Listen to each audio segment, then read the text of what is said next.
Hey guys, welcome to my channel. My name's Tony. I'm the owner of Homeowner Repair.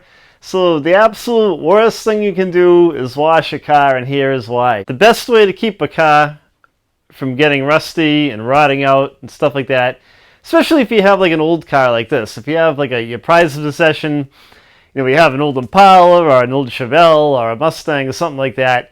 A car that you want to keep, for a long time and keep it looking good. The thing you can do is keep it out of the weather and wash it as little as possible.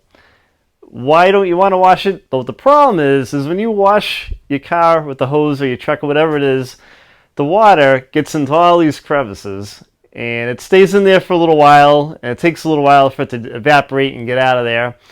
So that's why, like when you see like an old muscle car that's been in the desert forever, it's in really good shape. The paint's probably burnt from the sun, because there's hardly any rain out there, like in Arizona and stuff like that, in really dry areas. You tend to see cars in better condition that are older cars.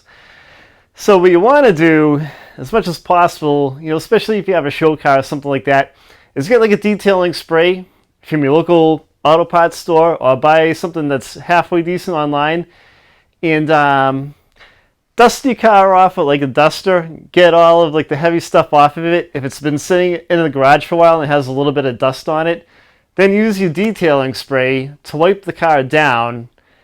And then, if you have to wax it or something like that, do all of that. And just give it a good wipe down. It's the best way to keep a car, and it's the best way to keep a car, from rusting out. Less moisture is better. So the least you can wash a car, the better off you'll be, and it'll stay in better condition for a longer amount of time. So it's kind of like a tip I wanted to pass along to you guys. I grew up in an auto body shop. My father used to restore a lot of cars. We used to restore Cadillacs, Barracudas, Corvettes, Lincolns, you name it. It was done in that shop. So we learned a lot of tips along the way, and I've built quite a few cars in the past myself. We're working on this old Jeep right here. This one we plucked. This came up from Virginia, so it's in halfway decent shape. Been restoring it little by little. And hey, anything I do to help out, any kind of tip, pass it along. Hope you liked the video. Don't forget to subscribe to the channel. Give the video a thumbs up if you like it, and leave a comment if you have any questions. I'll reply back to you. Thanks for watching, guys.